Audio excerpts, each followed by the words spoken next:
Good evening, everyone. Welcome to my show. Autumn is here. I'm your host, Francine Crawford. I believe the more that you know about people, the better you can serve them. Today, we're going to speak to Craig Azoff, who works with MJHS Health Services, and he also works with men's support groups. He's going to give us some insight from his experiences of men and aging. So let's welcome him to our show. How are you doing today, Craig? I'm doing great because I'm sitting here talking to you, Francine. I'm doing fantastic. Well, I'm glad that you were able to come on. Autumn is here. I'm glad that you are involved in different groups, different male groups. So please just tell us a little bit about yourself. Sure. I'll start with what I do for a living, and then I'll tell you what I do for fun. So I'm the Senior Vice President of Health Plan Information Services at Elder Plan and Home First, which is the health plan side of MJHS. And my role is to lead. I have a department of around 40 people that I lead on a regular basis. Also at the job, I actually provide training and education on emotional intelligence to every new employee that comes into the organization. MJHS feels it's really, really important for employees to understand EQ and understand that emotional intelligence so we could support our members and our patients to the utmost possible way. For fun, I help co-lead a men's support group.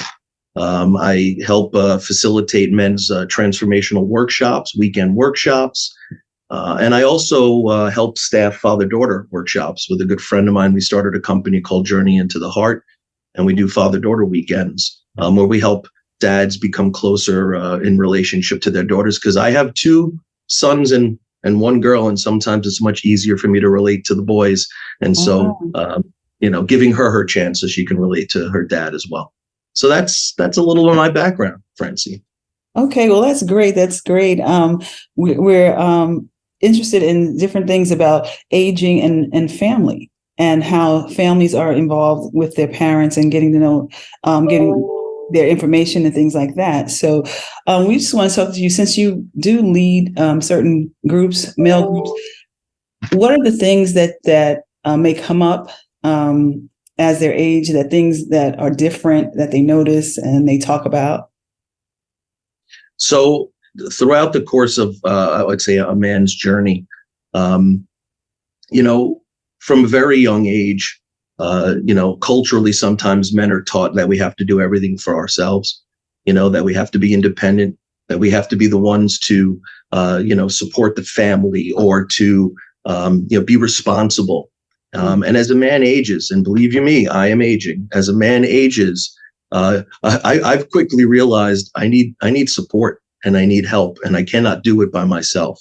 It's very, very difficult to go through this journey we called life with that burden on the shoulder. Like I have to be the one responsible for everything. So when we sit in these men's groups, or as I talk to other men, I've noticed that as we age and as we get older, our needs are very, very different. We go from maybe being really independent to being dependent on folks to assist and to help. And that could be a real blow to a man's ego at times. So. Okay. So how difficult is it for people to actually get to that point where they're actually talking about it, where they're comfortable talking about it? I can imagine that would be difficult talking about it. Yeah, it could be really, really difficult to talk about it. And in fact, unfortunately, some men never get there. They never get to that place where they're comfortable talking about it. So for me, I could speak through my own experience.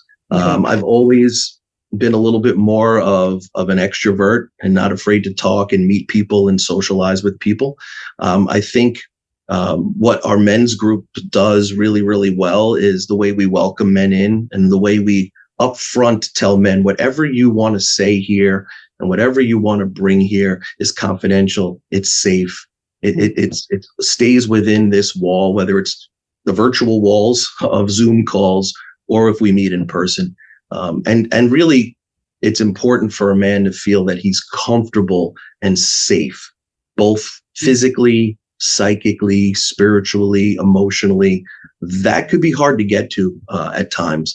But I've discovered once you can get a man to feel that way, he will open up and he will talk, and then he'll realize he's not alone. And that just makes communication so much easier when he realizes he's got support. Okay, great. Well, I know that you're not a clinician or anything like that, but what you're just talking about, which is like the emotional support, how do they take steps to allow their family in? Because this will help them as they're aging. And if somebody would have to take care of them, how do they get to the point where they are able to open up to their family in that way? That's a great question.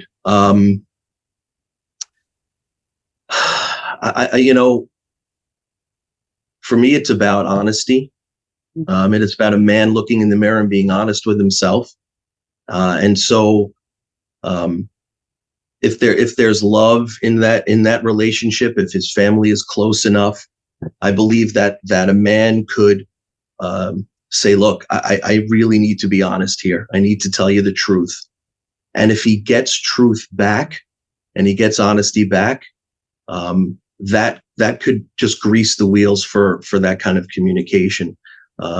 Family could be hard. I know from an emotional perspective, if things get really tough for me, if they get really tough for me in the outside world, there are times that I actually could take that out on my family, right? Because I feel they're safe, because they're not going to run. And this is my perception. So emotional things that happen, whether it's at work or the office, I could go home in the evening and my kid could turn around and say, Dad, can you help me with the homework? And I can go, just, give me 5 minutes. And I could just really explode, and it has nothing to do with my child. So it's important to realize that we really need to speak to what's going on for us in those moments, so that we don't take it out on the ones we love or take it out on those, and we can have the deeper conversations with our family. Okay. In your men's group, do they have certain exercises that they do that helps them to be more comfortable with expressing themselves? Is there specific exercises? Absolutely. The men's group is structured in such a way that the first few rounds of speech are more high level, so that men could start to check in and start to build what's called a container. We call it a container. So that, and in a container is safe and it's protected on all sides and above and below. So we'll start with maybe an introductory question that every man can just think about. Then we'll do a check-in where it's just, give us your name, give me how you're feeling right now. Where do you feel it? Just a brief check-in, and we'll start to go around the circle and give men their space. No one interrupts any other man. They have the floor until they let you know that they're complete. And so we have several rounds like that.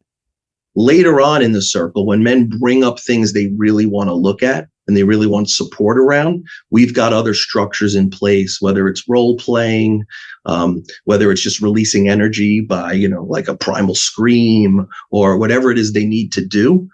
We have structures that are built around that, so men can release those emotions, release that energy, and be safer when they leave our circle and go out into the world. Okay, so you're big on emotional growth. It is all about. So Francine, I call it like my science petri dish of life. So when I go to that men's circle, I will bring what's going on for me in the real world, and I'll say, hey, and just an example, like I had a real tough time with my boss today. Here's what was said. I got really angry, blah, blah, blah. And I'll bring that up. And then the men in that circle will help support me to look at what caused the anger. What was it about me that came up? Not my boss, but what about me? And so you start to learn about yourself in that process of, I get it. My boss said some things that made me angry, but here's what it was. And it was because my dad yelled at me a lot as a kid, and my boss was starting to sound subconsciously like my father. Whoa, well, I can't let that happen anymore. And I start to grow emotionally. I can start to do things that make me safe, meaning I won't blow up at my boss. I'll start to look at what my dad did, heal those wounds, and then move forward. And Dad, I love you. You didn't do anything to me. This is an example. Well, it's interesting. It's interesting you talked about the father, did you say the father-daughter organization that you have? Yes, father daughter, sure. Mhm. Okay. Can we talk a little bit about that? Because I think it's very important, especially as they age, your daughter may be the one that takes care of you. And it's good to get that relationship, building that relationship now. So how does Right. that work? Tell us a little bit about that. The daughters could absolutely be the nurturing ones in a relationship, and kind of assume the role of that caretaker. So for us, again, it's a little bit like the men's stuff.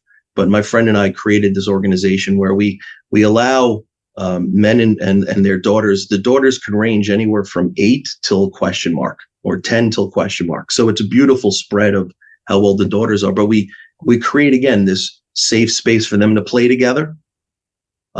So it's important for men to realize that you could play with your daughter, when they're younger. You could be in their lives in a very playful kind of way. And then as they get older, you can have the more difficult kinds of conversations. So we create space to allow those conversations to happen, where of course they're safe, they're protected. And I think as a dad of a daughter, I just remember my little girl. She's 22 now, by the way. She's not so little anymore. But when she was really young, she started playing baseball because I coached her older brother in baseball, and I think she thought that's how she could get daddy's attention. Oh, okay. And then one day she goes, "What about me?" And it just was heartbreaking and eye-opening. And so that's one of the reasons my friend and I created those kinds of weekends, to create space to talk to your daughter like she wants to be spoken to, not like you think you need to speak to her. And I think that's important for a man to realize. Really listen, and acknowledge her for who she is. So as a man gets older, I know and again, I'm not a clinician, I'm not a science guy, I'm not a doctor, but I know the brain changes, and I see it in older men, that are in our men's circles. But as the brain changes, and sometimes the emotion and the moods change, it's important for the men to realize that this woman in their lives, their daughter, could really be there to support them, really be them to help them out and be an aid. And they need to treat them fairly and lovingly and the right way, despite all the changes they might be having in their brains. And that's important. Building it young, if a man can build that relationship young.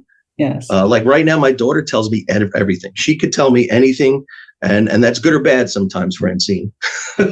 Sometimes I go, "Oh, I don't know if Dad wants to hear," but because we have that, I know we're close. We may not speak every day, but she knows I'm there for her whenever she needs, and you better believe it's the other way around. I love her, and I know she'll be there for me whenever I need it. Okay. Yeah. Building that relationship is great. And it's never too late to start building that relationship. Never too late. Good words. Absolutely. It is never too late. Yes. It's funny how I have friends of mine that come from a really good family, mother, father, and great people, intelligent people. And they're all girls, all sisters. And then their father got sick, and nobody wanted to bathe him, because they thought they didn't have that kind of relationship where they thought that they loved him, but they were very uncomfortable. And one had to stand up and say, "Okay, I'm going to bathe Daddy," because he needed to help. But they felt very uncomfortable because even though they had a good relationship, it was the relationship of that was their father and a man, and they didn't want to do that. So, that's a great point. That's a great point. Yeah. Yeah, the physical aspect of the relationship. It's interesting that part of the father-daughter weekend, we actually do hugs. We actually do different kinds of hugs so the dads and the daughters physically can feel each other. Because I know as I got older, my daughter necessarily didn't want Daddy hugging her and kissing her all the time. You know what I mean? She wanted her space.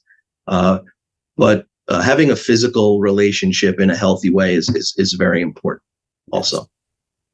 Okay, so are there any factors or concerns in aging, that aging is harder for men in different ways? Are there anything that you've come across? I think for men, and again, I always will the caveat, I'm not an expert. This is all experience, but I think that one of the hardest things for men, and I could feel it for myself, is the physical aspect. Oh, okay. And again, able-bodied, we can go from playing sports and being competitive and, working, whether it's a physical job or even if it's a desk job, but we, get up, go to the gym, whatever those physical aspects are. But as we get older, those physical aspects start to wane. And I joke around with my friends. I'm in my 50s and I joke around with my friends about I rolled out of bed and all of a sudden my hip and my back. I'm like, what's going on? But those things they could take an emotional toll. And I'm joking about it, but no, there are times like I'm like, is this the start of something? And that can take an emotional toll on a man. So the physical changes really could have a toll. I think intellectually, there could be effects on men. I know in some of the circles when men start to repeat themselves as they're older, 70s, 80s, did I say this already? And then everyone goes, yeah, you told us. And there could be this, like moment where, they feel shame or they feel bad about themselves. Yeah. I think we all have to realize that those are phases of life and we need to treat each other with compassion in those moments. And maybe the man in our life that's experiencing that, ask him to go see somebody and check it out because it may mean something physical is going on that they need to look at. So those are two ways I think that as men age, it could take its toll. Okay. So, what about any support groups or anything like that? Do you encourage certain support groups or certain, get friends around you? What would you speak to that? I would tell every man to make sure you have support.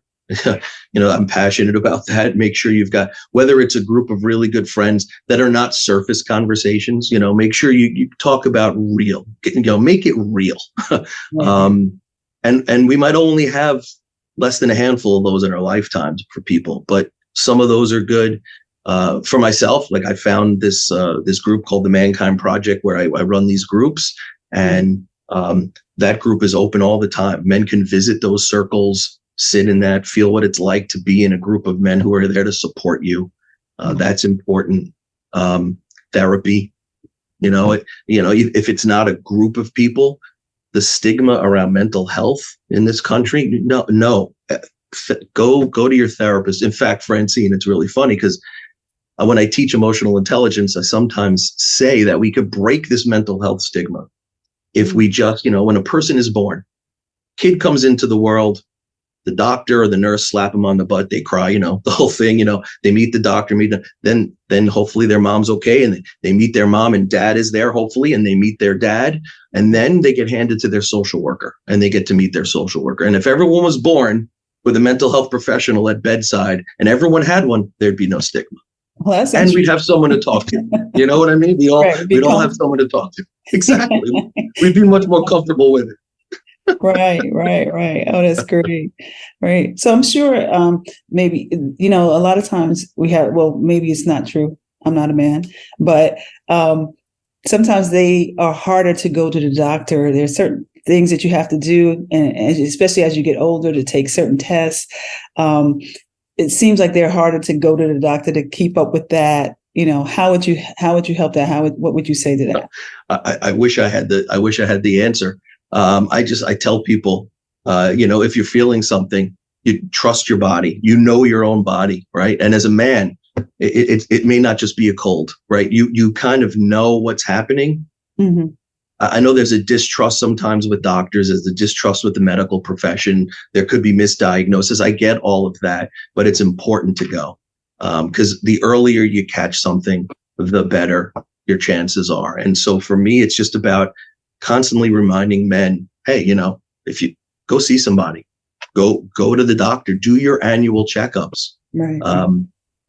For myself, I discovered I waited. I was getting dizzy, not feeling 100%, and all of a sudden the room starts spinning, and I wound up with 190 over 100. I've been living with high blood pressure, and I wasn't really doing much about it, and boom, it took a bad toll, and I wound up going to an emergency room, and they thought I was going to have a stroke, yada yada. I'm on one pill a day, and my blood pressure hasn't risen in 7 years. So it's important if you feel something going on for you, men out there, please go, just get it checked out. And if you don't have a doctor, go to an urgent care. I know cost sometimes can be a factor, and that I don't have an answer for. Our healthcare system is what it is. But I will say that recently, whatever it is I preach, my son, who was 25, on his birthday, was having a medical episode. He was like, "Dad, my stomach, I've never really felt this way. I think I need to go to the emergency room." And I said, "I'm proud of you, just go." But he had dinner plans and with his friends for his birthday. He needed an emergency appendectomy that night. Wow. And if he didn't go, if he went out with his friends, right, and partied, who knows? Who knows if he's there the next day? So I was proud of him for going. And that's the message. Trust your body. And if your body's telling you something, go see somebody. Now, I don't know, with your experience, do you encourage them or have you shared your information with your family? Like a lot of times when our parents get older, our family doesn't know our medical information, where we go to the doctor, if we've taken tests, what's going on with us. Do you encourage that for people to share their information with that person, that loved one, that spouse, that child? Great point. I mean, I would. I don't know if I do it all the time. I have to be honest. I don't know if I do it all the time where I'm sharing my information. I think my children do know. I go to the doctor regularly. They know the doctor I go to, I believe, because I think, my son has gone to him when in New York. Whenever something's not right with me or they hear the stories, I tell them, hey, I went to the doctor for this and this, or this isn't feeling right. And sometimes they may go, Dad, all right, stop complaining. But it's important to share it. And so I would encourage that. You have to have a trusting relationship, but I would encourage, where's your DNR, where all of those things, living will, where my documentation, what's going on for me. Very important to share with someone you trust in the family. We all know if you wind up in a hospital and you can't communicate, you want someone there who knows what's going on. Yes. Because if you don't, the outcomes sometimes aren't all that good. So it's important to have people you trust who know your information. Okay. So in your experience, is there anything that you come across that people should know, should do, that you would like to share, or maybe some misconceptions or something that you learned that you want everybody to know? Is there anything that you would like to share with the audience that can help others? So what I've learned is, asking for support is not weakness. It's strength. Being vulnerable is strength. It's not weakness. And so if there's men out there that are experiencing anything physical or emotional and they feel they're alone, they feel like I can handle this myself, that there's no one that can help me, I will tell them right to their face, there's plenty of people out there that can help you. And if you're willing to be vulnerable and honest and share and ask for support, more likely than not, you're going to get it from some source. If you put it out into the universe will respond. And it's important to realize that is not a sign of weakness. It's a sign of strength. And I know for a long time, I had that I don't need anybody else kind of personality and attitude. And finding a group of men, talking to family, whatever it was, and being honest about what was going on and getting the support that's needed, I feel like a more full person. So. Awesome. Well, thank you so much. Thank you for being a part of Autumn Here. I appreciate your time. And the more you know, the more better it is for you if you're becoming a position that you have to take care of your parents, or things to look out for and to build that relationship. So it's good to be able to speak to someone and that engages with men in different situations. So, and you can express and let us know like how we can better care for them, how we can better understand them, and what they're going through. So that helps if at any time that we become a caregiver.